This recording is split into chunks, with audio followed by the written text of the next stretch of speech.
आवाह देवी multi speciality hospital ने बजडोह में लगाया free mega camp. Retired CMO doctor R के अग्निहोत्री ने देखी लोगों की मर्ज। हमीरपुर जिला के आवाह देवी कस्बे के बाईपास रोड पर संचालित आवाह देवी मल्टी स्पेशलिटी हॉस्पिटल प्रबंधन ने रविवार को समीपी पंचायत बजडोह में फ्री मेगा कैंप का भव्य आयोजन किया। इस फ्री कैंप में जाने माने सेवानिवृत्त सीएमओ डॉक्टर आर के अग्निहोत्री ने खुद मरीजों की स्वास्थ्य जांच की और उन्हें चिकित्सीय परामर्श के साथ दवाएं प्रदान की।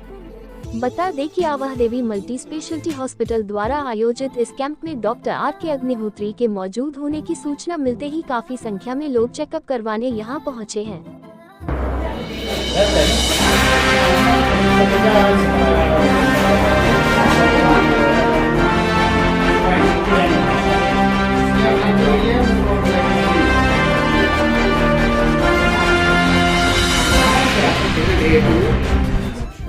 और सबसे पहले तो मैं यहाँ से बजडोह गाँव पंचायत के लोगों को धन्यवाद देता हूँ कि जिन्होंने पंचायत घर खोला और हमारे लिए सारा इंतजाम किया चेयर्स बैठने का यहाँ पे। और यहाँ पे लोग अभी आ रहे हैं। ये मल्टी स्पेशलिटी हॉस्पिटल जो आवाह देवी है उस द्वारा एक निःशुल्क कैंप जो है वो लगाया जा रहा है। ये हमारा इस जगह इस एरिया का पहला कैंप है।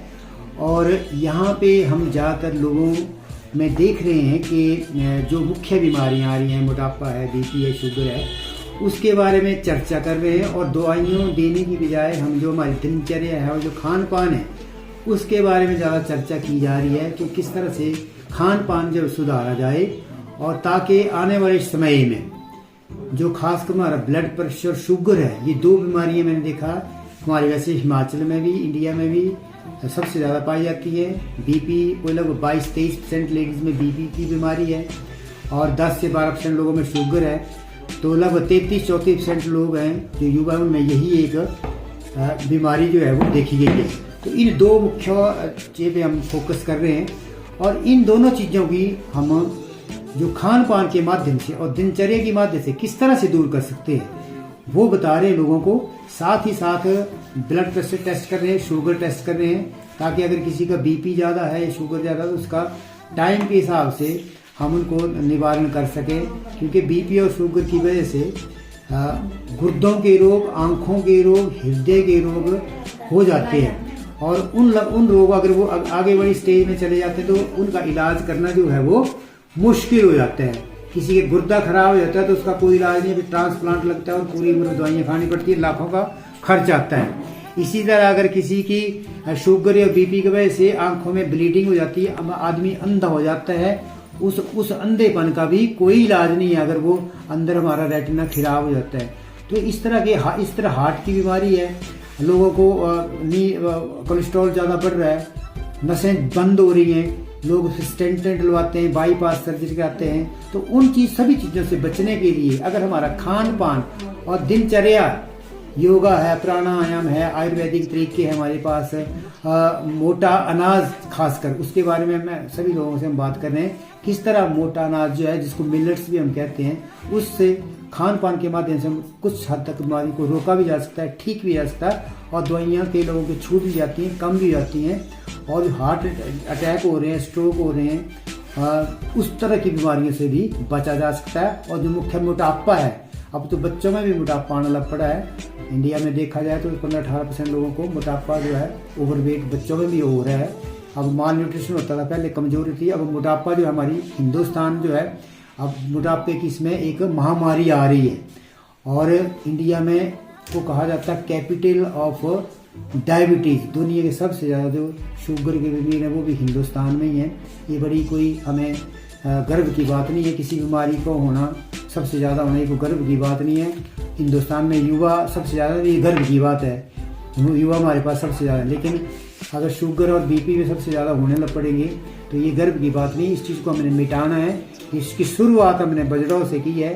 ये पूरा संदेश जो है वो पूरी जन जन तक जाएगा। हर महीने में 2 पंचायत लाइब्रेरी में हम कैंप करेंगे और कोशिश करेंगे पूरे जिले में फ्री निःशुल्क सेवाएं दें, लोगों को जागरूक करें, चाहे पंचायतों के माध्यम से, महिला मंडलों के माध्यम से, या जैसे स्कूल है हमारे, काफ़ी स्कूलों में भी हम जाएंगे, वहाँ भी बच्चों के माध्यम से घर घर संदेश पहुँचाने की कोशिश करेंगे ताकि हमीरपुर जिले को जो है हम रोग मुक्त करें और इन बीमारियों से दूर रख पाएँ और हमारा जिला जो फिर अग्रसर रहे और सबसे टॉप पे रहे जैसे हमेशा रहता है।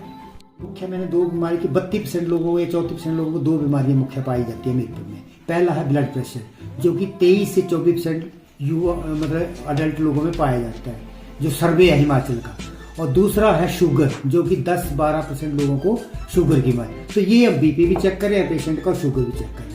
तो इन दो चीज़ों को हम मुख्य केंद्र हमें उसी पे दिया है। बाकी अगर किसी और टेस्ट की जरूरत पड़ती है तो इसको हमें एडवाइस कर रहे हैं कि उन कई लोग एलर्जी वाले भी लोग आ रहे हैं तो उस तरह के जो टेस्ट है वो बाद में किए जा रहे हैं। मुख्यतः हमें इनके करें, बाकी हर बीमारी को हम यहाँ देख रहे हैं। थायराइड के भी आ रहे हैं, पेट के भी आ रहे हैं, 1-2 लोग गठिया के भी आए हैं जो पीजीआई से ट्रीटमेंट ले रहे हैं। तो इस तरह के लोग भी आ रहे हैं, उनको भी हम खान पान के माध्यम किस तरह से निवारण पाया जा सकता है। हमारा हिंदुस्तान है हिमाचल इतना अमीर नहीं कि हर आदमी बहुत उसके पास पैसे हैं जो वो खर्च कर पड़े। प्रिवेंशन इज बेटर बोलते हैं। परिवहन रोकथाम की स्टेज पे बहुत खर्चा आता है, केवल कुछ भी खर्चा नहीं आता है। लोग जागरूक हो तो बीमार नहीं होंगे। 80% जो बीमारियां होती हैं उनको हम रोक सकते हैं।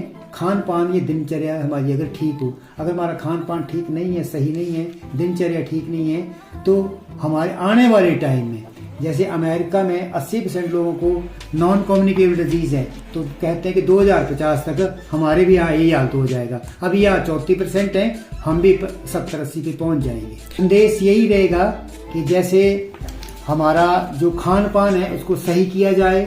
खास कर मैं कह रहा हूँ कि जो प्रोसेस्ड और पैक्ड फूड है, टिक्की है, समोसे हैं, आपके मोमो हैं, आपके फ्राई फूड हैं, आपके जंक फूड है, जो पैकेटों में बंद चीज है, पैकेट और प्रोसेस्ड फूड आज का संदेश है उसको हमें छोड़ देना है। और जो बोतलों को कैंप कोला ठंडे जो सॉफ्ट ड्रिंक्स जिसको हम बोलते हैं वो भी जहर है। मैं बोलता हूँ वो जहर है, वो हमें बीमारियों को तरफ ले जाएंगे। हमारी हड्डियां कमजोर होगी, शुगर होगा, बीपी होगा, कैंसर होगा, मोटापा होगा तो बीपी होगा, शुगर होगी, हार्ट डिजीज होगा, स्ट्रोक होगा, ये सारी बीमारी। तो इन सब के बारे में मुख्य मेरा संदेश आज यही बुजुर्गों में यही रहेगा कि इससे हमने कैसे छुटकारा डालना है और अपनी आने वाली पीढ़ी को भी स्वस्थ रखना है। और जो हमारी वर्तमान में हमारे लोग हैं अगर उनको कुछ बीमारी उसको भी हमें उनका निवारण करना है।